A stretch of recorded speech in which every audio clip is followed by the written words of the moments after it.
जंगल में बहुत तेज बारिश हो रही थी। घर में बैठी रानू चिड़िया और मीनू मौसी आपस में बातें कर रही थी। मीनू मौसी, 3 दिन से लगातार बारिश हो रही है, अब इस बारिश को बंद हो जाना चाहिए। तुम ठीक कह रही हो रानू, लगातार बारिश से जंगल के सभी पक्षी बहुत चिंतित हैं। मीनू मौसी, आप गुड़िया के पास बैठे, मैं दाना लेकर आती हूँ। ये कहते हुए रानू चिड़िया बारिश में उड़ती है और थोड़ी दूर जाकर एक पेड़ की डाल पर बैठ जाती है। तभी रानू चिड़िया की नज़र एक कबूतर के बच्चे पर पड़ी जो बारिश में भीग रहा था। अरे, ये कबूतर का बच्चा तो ठंड में कांप रहा है, लगता है ये अपने घर का रास्ता भूल गया है। रानू चिड़िया ने इतना कहा ही था कि रानू की नज़र सामने एक पेड़ पर जाती है जहाँ एक कौवा बैठा था। ये कौवा तो हमारे जंगल का नहीं लगता, ये तो किसी और जंगल का मालूम होता है। फिर रानू चिड़िया उड़ते हुए कौवे के पास पहुंची। कौन हो तुम? मैं अपने जंगल के सभी पक्षियों को जानती हूँ, तुम तो हमारे जंगल के नहीं लगते। तुम ठीक कह रही हो, मैं इस जंगल का नहीं हूँ। मैं तो इस जंगल से गुजर रहा था कि तभी बारिश शुरू हो गई। बस बारिश से बचने के लिए मैं इस जंगल में रुक गया। जब बारिश रुक जाएगी तो मैं यहाँ से चला जाऊँगा। ठीक है कौवे। इतना कहते हुए रानू चिड़िया कबूतर के बच्चे के पास जाती है। अरे बेटा, तुम यहाँ क्या कर रहे हो और तुम्हारी मम्मा कहाँ है और तुम्हारा क्या नाम है? मेरा नाम गोलू है, मैं बारिश में खेल रहा था, खेलते खेलते यहाँ आ गया, अब मैं रास्ता भटक गया हूँ। गोलू बेटा, तुम चिंता न करो, मैं तुम्हें तुम्हारे घर ले जाऊंगी। आंटी, मेरी मम्मा मुझे मना कर रही थी मगर मैंने अपनी मम्मा की बात नहीं मानी। बेटा, तुम्हें अपनी मम्मा की बात माननी चाहिए थी, चलो मेरे साथ। रानू चिड़िया गोलू को साथ लेकर जाती है कि तभी गोलू की मम्मा गोलू को ढूंढते ढूंढते वहाँ पहुँच जाती है। गोलू अपनी मम्मा को देखकर फौरन से लिपट जाता है। गोलू बेटा, तुम कहाँ गए थे? तुम्हें पता भी है मुझे कितनी चिंता हो रही थी। मम्मा, मैं आपकी हमेशा बात मानूंगा। बेटा, अब आप अपनी मम्मा के साथ चले जाओ और जब तक बारिश नहीं रुकती बाहर खेलने नहीं जाना। गोलू अपनी मम्मा के साथ चला जाता है और रानू चिड़िया वापस अपने घर में आती है। रानू चिड़िया मीनू मौसी को सारी घटना बताती है। रानू की बात सुनकर मीनू मौसी सोच में पड़ गई। क्या हुआ मीनू मौसी, आप इतनी गहरी सोच में क्यों डूब गईं? वो काला कौवा कहीं उस मासूम बच्चे को नुकसान पहुंचाने का तो नहीं सोच रहा था ना? नहीं नहीं मौसी, वो तो कौवा खुद डरा सहमा पेड़ के नीचे खड़ा था। बारिश बंद होने के बाद वो चला जाएगा। अगले दिन बारिश रुक गई। रानू चिड़िया बैठी धूप का आनंद ले रही थी। तभी वहाँ हरियाली तोती आकर रानू चिड़िया से बोली, अरे रानू चिड़िया, तुम यहाँ बैठी हो और वहाँ एक कबूतरी का रो रो कर बुरा हाल हो रहा है। अरे कौन सी कबूतरी?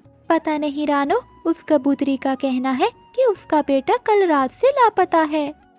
चलो मेरे साथ। रानू चिड़िया हरियाली तोती के साथ तुरंत वहाँ से चली गई। रानू ने देखा कि वो कबूतरी तो गोलू की माँ थी। क्या हुआ बहन, आप रो क्यों रही हो? कल रात मैं अपने गोलू को घर ले आई थी, मगर सुबह जब मेरी आँख खुली तो गोलू घर पर नहीं था। मैंने पूरा जंगल छान मारा मगर मुझे वो कहीं नहीं मिला। लूसी बहन, तुम घबराओ नहीं, मैं अभी उसे ढूंढती हूँ।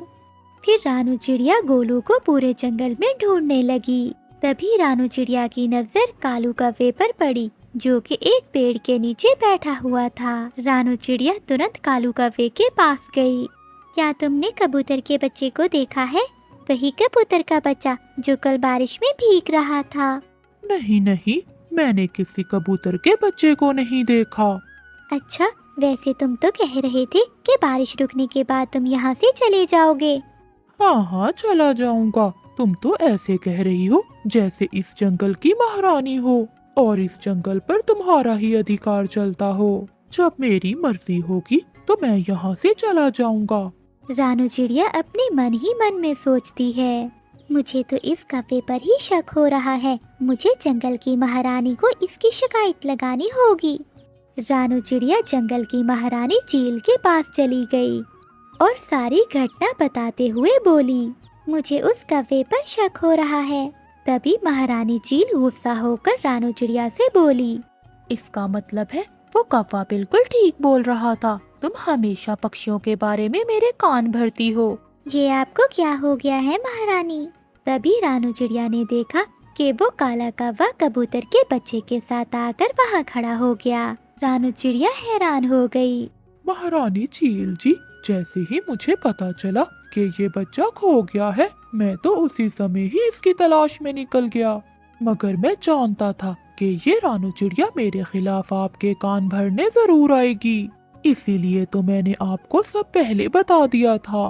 महारानी चील, इसी रानू चिड़िया के कारण तो कोई दूसरा पक्षी आपके जंगल में नहीं आता। चील रानू चिड़िया की तरफ देखकर बोली, चिड़िया, तुम तो कह रही थी कि इस कौवे ने कबूतर के बच्चे को मार डाला है, मगर तुम्हारे आने से पहले ये कबूतर के बच्चे को सही सलामत लेकर आया है। तुम्हें इसकी सजा मिलेगी, तुम्हें बंदी बनाया जाएगा। इतना कहते हुए रानू चिड़िया को एक पिंजरे में बंद कर दिया जाता है। महारानी चील ने कालू कौवे से कहा, कालू कौवे, जब तक तुम्हारी मर्जी हो तुम इस जंगल में रह सकते हो। कालू कौवा खुशी खुशी वहाँ से चला गया। इधर हरियाली तोती ये सब देख रही थी। वो तुरंत मीनू मौसी के पास गई और सारी घटना बताते हुए बोली, मीनू मौसी कुछ करें, रानू चिड़िया को महारानी ने बंदी बना लिया है। जब रानू चिड़िया ने मुझे बताया कि वो कौवा पेड़ के पीछे कबूतर के बच्चे को देख रहा था, मुझे तो तभी शक पड़ गया था। मीनू मौसी जो भी हो, मगर आप कुछ भी करके रानू चिड़िया को पिंजरे से बाहर निकालिए। तुम चिंता ना करो हरियाली, हमें अब कुछ नहीं करना, बस हमें उस कौवे पर नजर रखनी होगी। पहले हमें पता तो चलना चाहिए कि उस कौवे के दिमाग में चल क्या रहा है और ये कौन सा मकसद लेकर हमारे जंगल में आया है।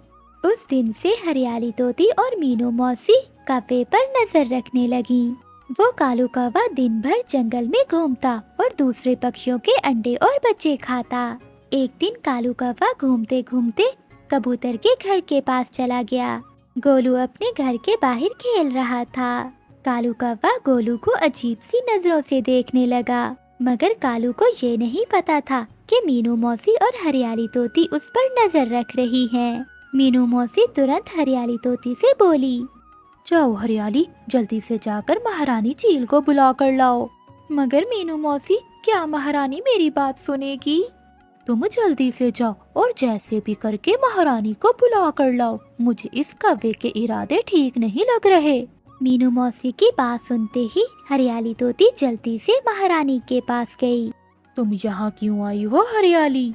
महारानी चील, आपको अभी मेरे साथ चलना होगा। नहीं, मुझे अब रानू की किसी भी सहेली पर भरोसा नहीं रहा।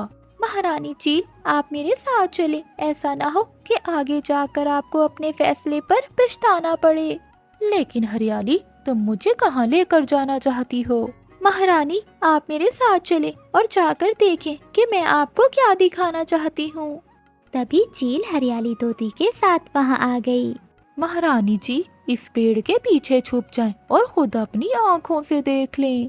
फिर वो तीनों एक पेड़ के पीछे छुप गए।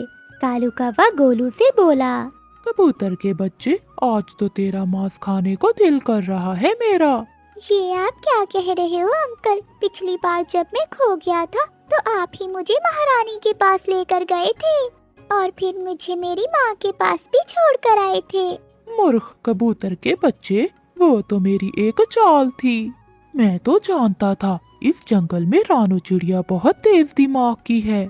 मैंने तो उसे फंसाने की योजना बनाई थी। अंकल, मैं कुछ समझा नहीं। जब तू सो रहा था तो मैं तुझे अपने मुंह में उठाकर जंगल के दूसरे हिस्से में छोड़ आया था और फिर खुद ही तुझे जगाकर महारानी के पास ले गया था। और जंगल की मूर्ख महारानी ने रानू चिड़िया को ही दोषी मान लिया। अब मुझे कोई खतरा नहीं। अगर मैं तुझे खा भी जाऊंगा तो जंगल की महारानी मुझ पर कोई शक नहीं करेगी। और फिर तुझे खाने के बाद जंगल के सभी पक्षियों के बच्चे और अंडे खा जाऊंगा। ये सब सुनते हुए महारानी चील वहाँ आ गई। महारानी चील को देखकर कालू कौवा बहुत डर गया। अच्छा कालू कौवे, ये थी तुम्हारी चाल। तुमने जंगल की सबसे तेज पक्षी रानो चिड़िया को मेरे हाथों से बंदी बनवाया। अब तो तेरी खैर नहीं, मैं तुझे जिंदा नहीं छोड़ूंगी। तभी महारानी चील ने उसी समय कालू कौवे को मार दिया और महारानी चील मीनू मौसी से बोली, मीनू मौसी, मुझे माफ कर दे, मुझसे गलती हो गई। कोई बात नहीं महारानी, वो कौवा बहुत चतुर था। फिर महारानी चील ने रानो चिड़िया को आजाद कर दिया, लेकिन इस बार सबकी हीरो मीनू मौसी बन गई। प्यारे दोस्तों, इस कहानी को लाइक, चैनल को सब्सक्राइब और अपने दोस्तों के साथ शेयर करना मत भूलिएगा। आपका धन्यवाद।